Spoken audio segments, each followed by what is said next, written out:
Welcome back to another episode of STL Real Estate Roundtable. I'm your host, Jaden Barr, CEO and team leader of Keller Williams Chesterfield, and today I'm joined by a very special guest, Laura Shucart.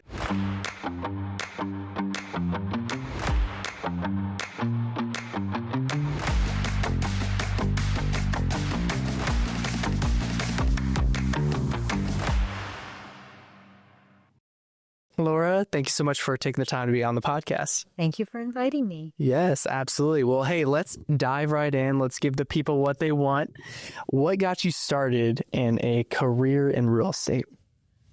Well, what got me started was I was a mother of two children that went to school, and my husband was a real estate appraiser. His dad was a real estate agent. My mother was a real estate agent. And so I thought, I'm just going to get into real estate myself and have all the flexibility and all that fun stuff. That's awesome. That's awesome. So how many years have you been in the business now? So I started in the end of 1993.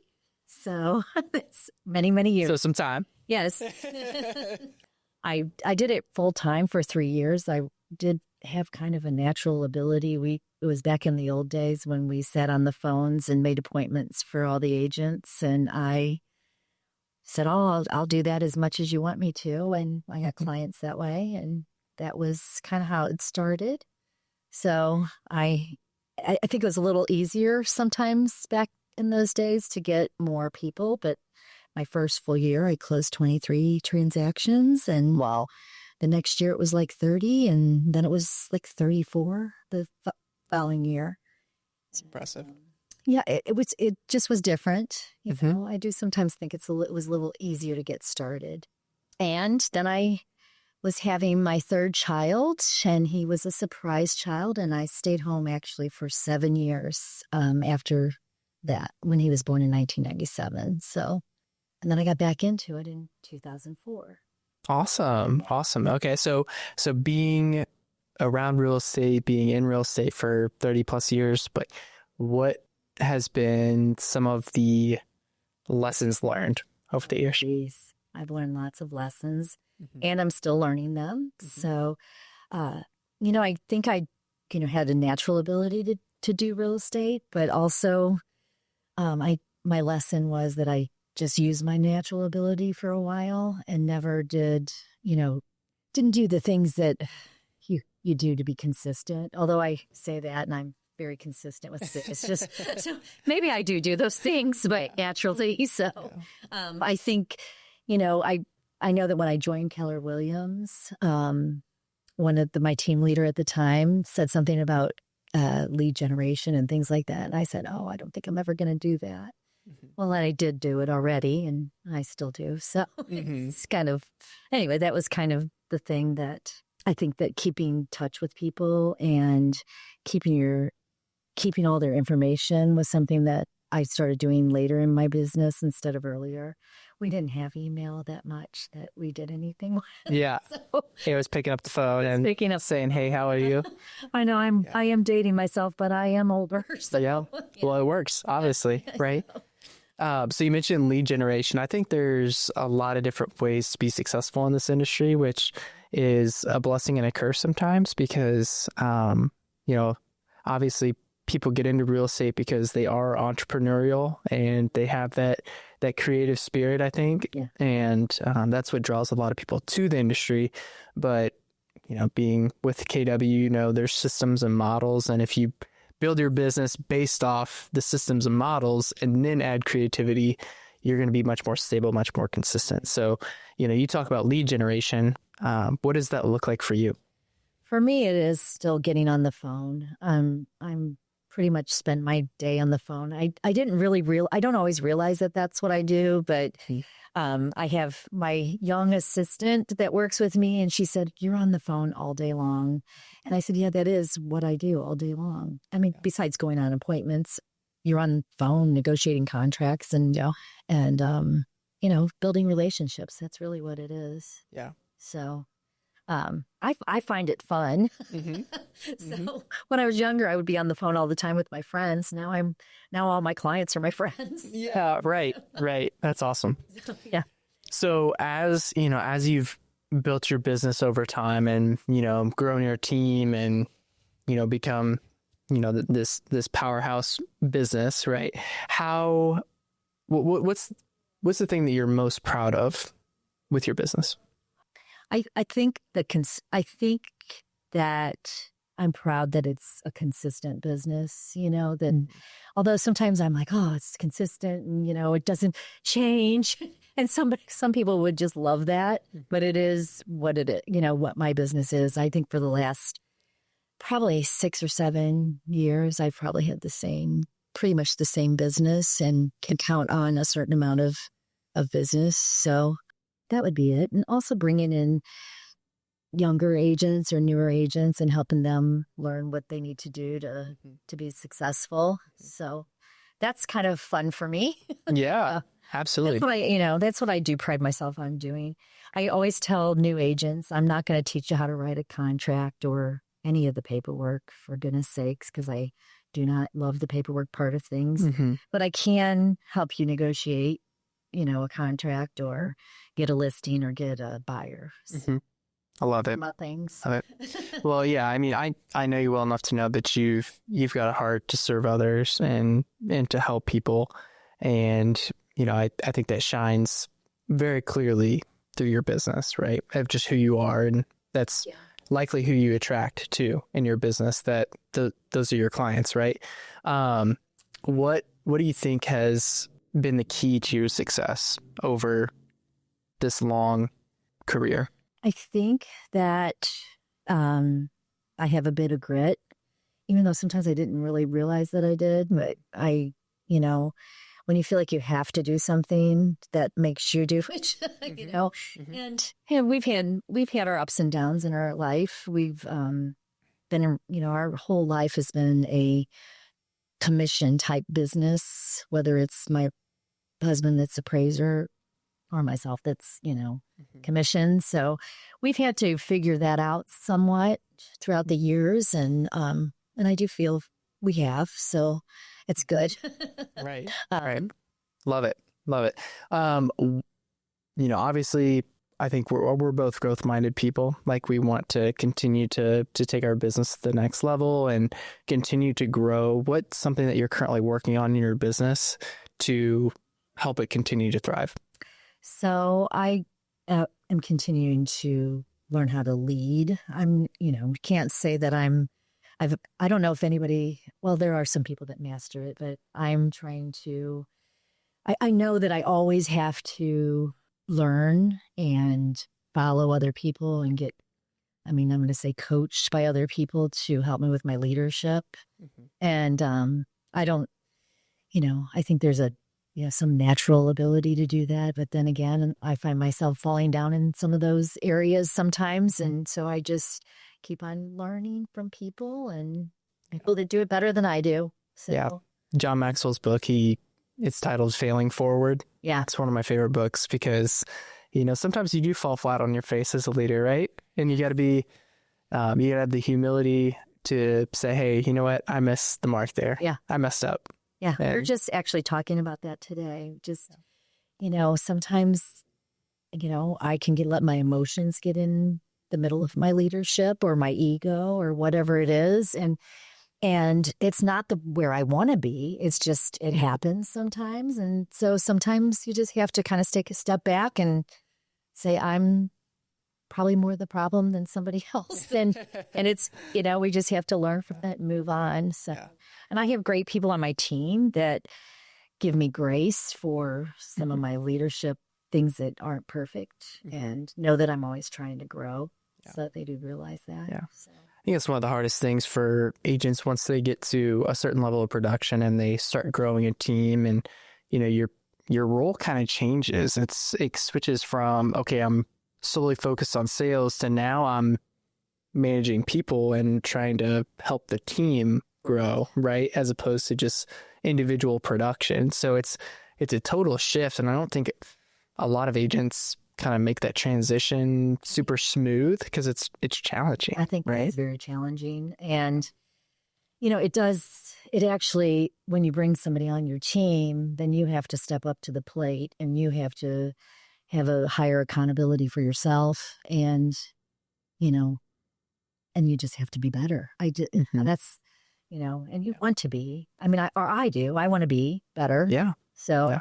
The team grows to the extent that the leader does, right? Yes. I mean, you got to work on yourself. You got to lead yourself well before you can lead others well. Right. I firmly believe in that, for sure. So, that's all. And that's not always perfect either. It can be Yeah. a challenge too, but it's a work in progress. Yeah. And it's an enjoyable one. I don't know what else I would do if I wasn't trying to grow or, Yeah. Yeah. What, people watching this that are aspiring to reach your level of success, what advice would you give them? Well, I would say that they need to listen to what people are telling them to do to be successful. I think a lot of people come into this business and, they do it because it's flexible. And that's the reason why I went into it. I kind of went into it just the same as anybody else, saying it's going to be easy and I can be flexible. I can go, to my kids' games and I can do all these things. And then they take flexible, meaning you don't Work.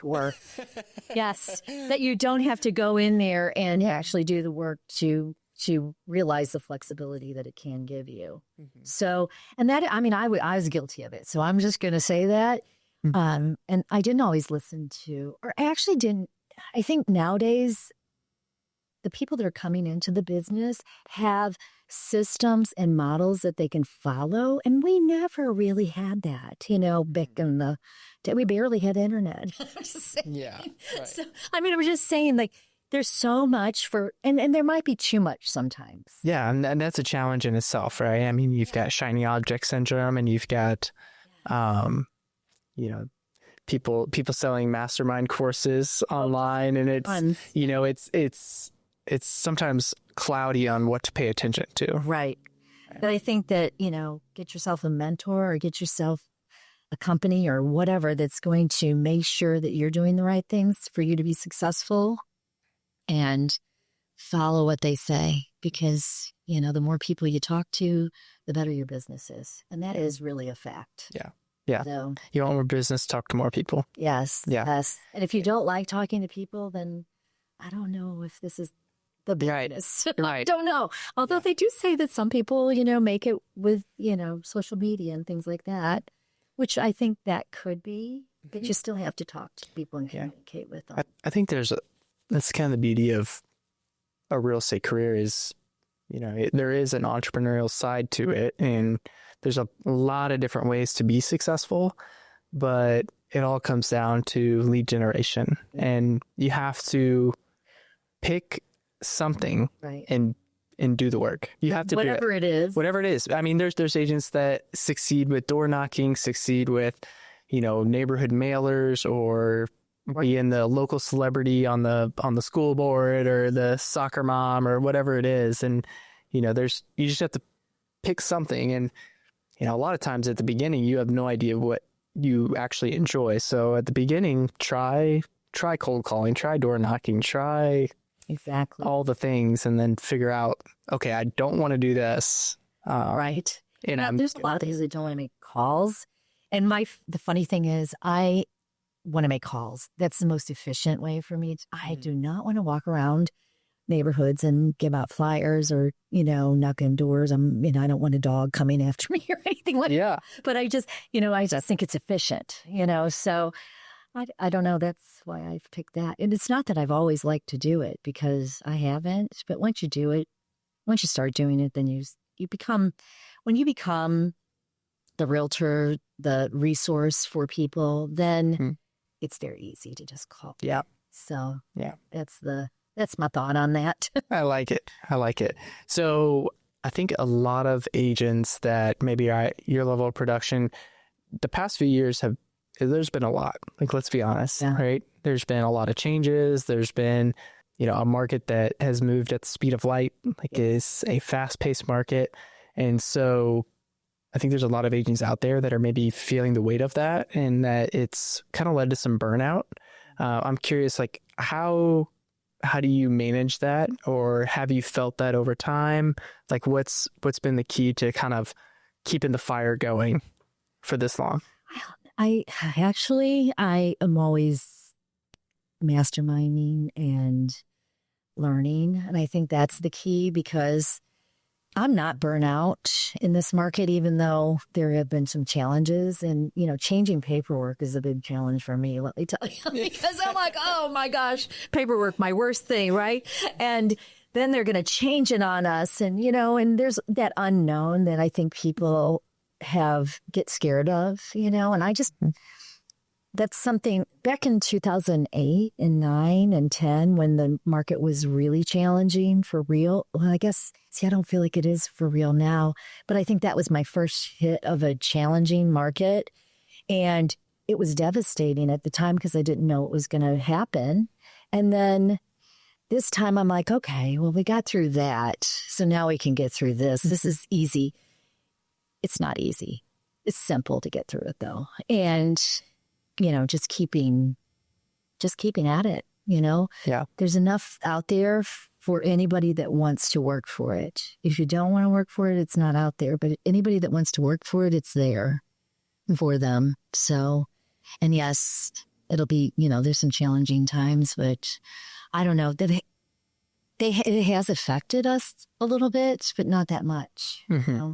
I love what you said there. It's not easy, but it's very simple. Yeah. Right. You got to keep you just got to get your emotions out of it and keep on working. I just say that working, that's what you got to do. Yeah. And I've changed the way that's looked throughout the years. Like sometimes I didn't come into the office all the time for some years. And then I did, So I've changed the way that I work. I did it more passively per se at the beginning, and I've changed it to be more of a business. It's more, I know what's going to happen if I do certain things. And that's the beauty of all the technology and stuff that's out there now. You do the work, and the work's going to take care of you. Yeah, right. Exactly. Right. Take care of the work will take care of you. Yeah. So that's kind of my philosophy on that. What's been the best piece of advice you've been given? Oh my gosh, I think I've been given a lot of good pieces of advice. I mean, I think that following models and systems is the best advice that I've ever been given. And I didn't understand it totally at the very beginning I read the MREA and I'm like, okay, this makes so much sense. But then to get it from that book to in play in your business, play in our business, yeah, but that's taken years.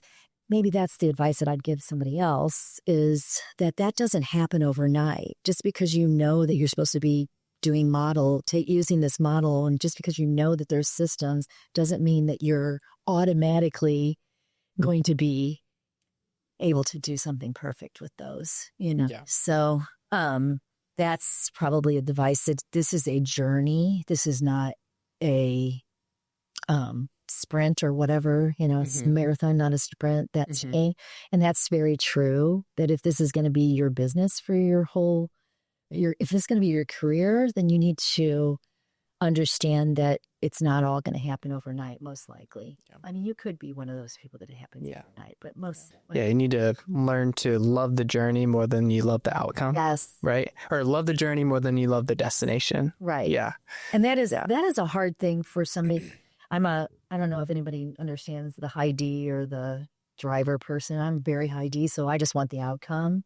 And it's been a challenge sometimes for me to enjoy the journey, because I'm like, oh, well, I got to reach for the next, or I do this, or get this system, or, there's always something.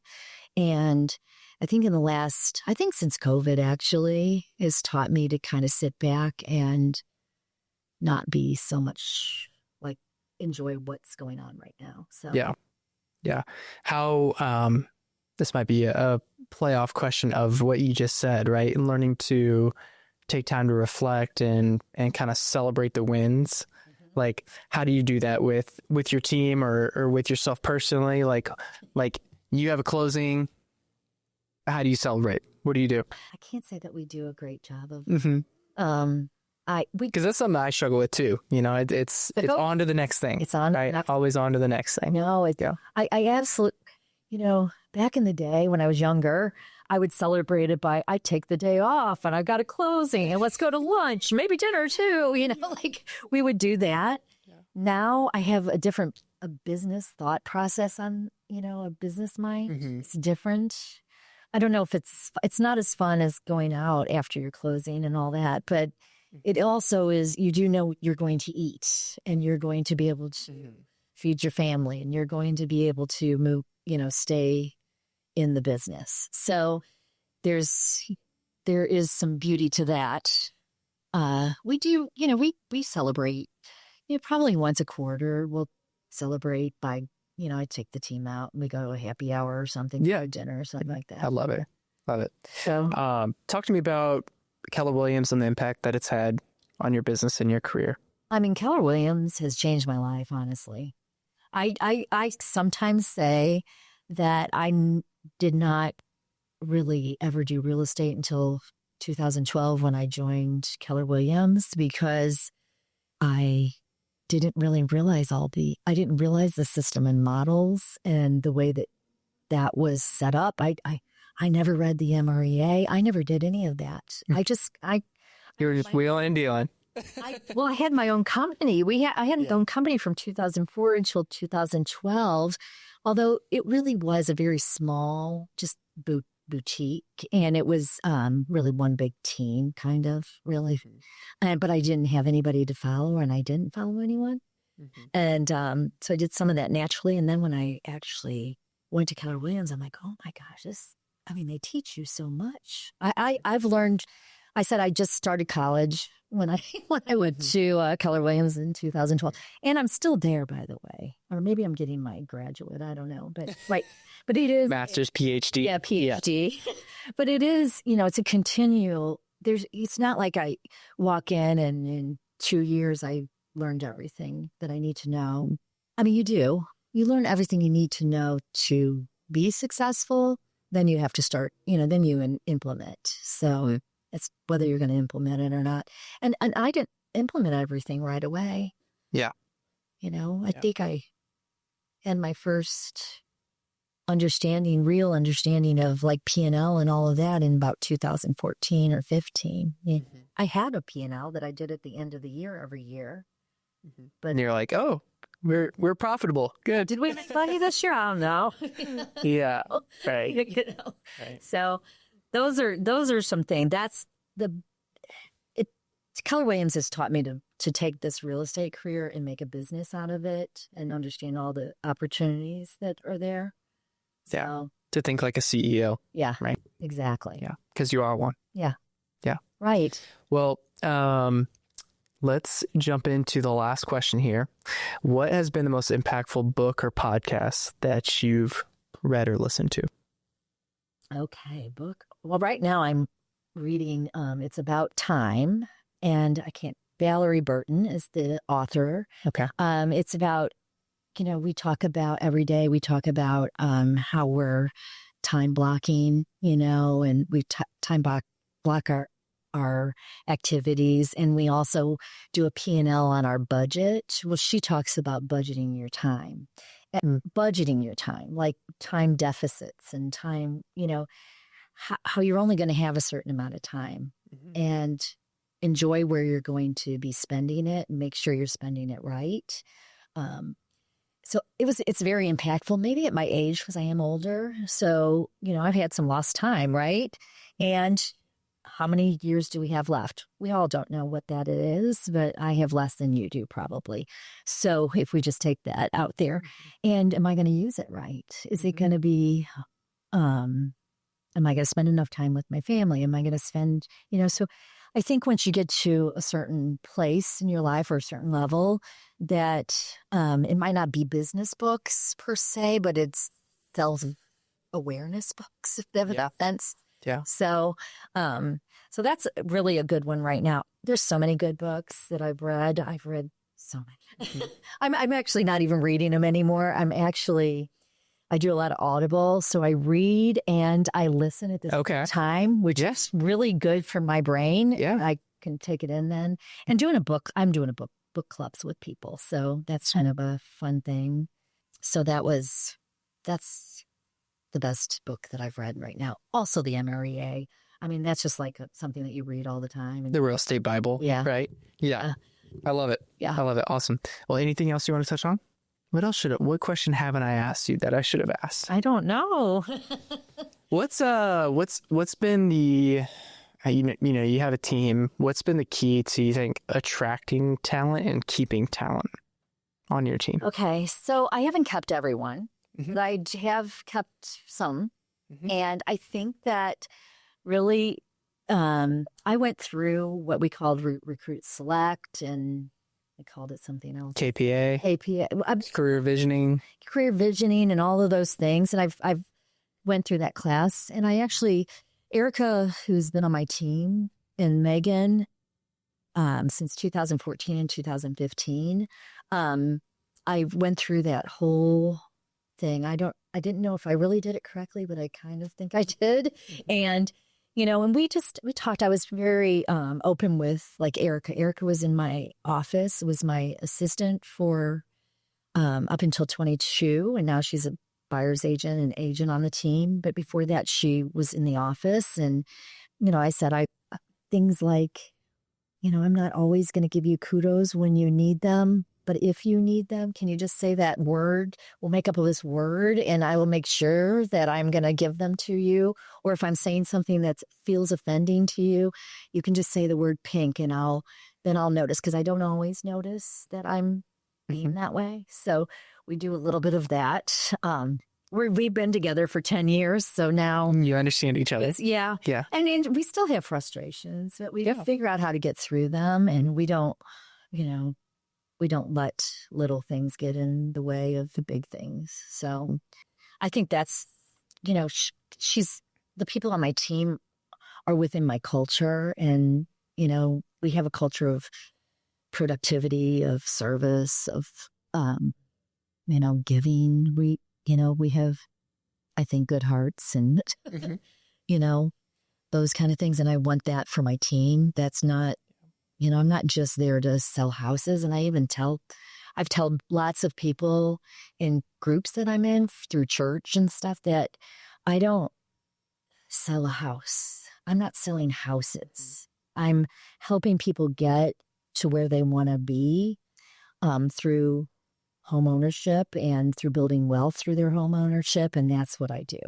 And it is not about, I'm not going into a house and going to say, oh, buy this because of some slick campaign that I'm talking about. They're not buying a house because of that. Yeah. So that's the way I think about that. It's not a house. I love it. I love it. Well, Laura, thanks so much for your time today. It's always good catching up. Always good to learn more about you, your story, and your business. So thank you so much for being on the podcast. Thank you. Yes, this Awesome. is great. Awesome. Well, thank you everybody for tuning in. We'll catch you on the next episode.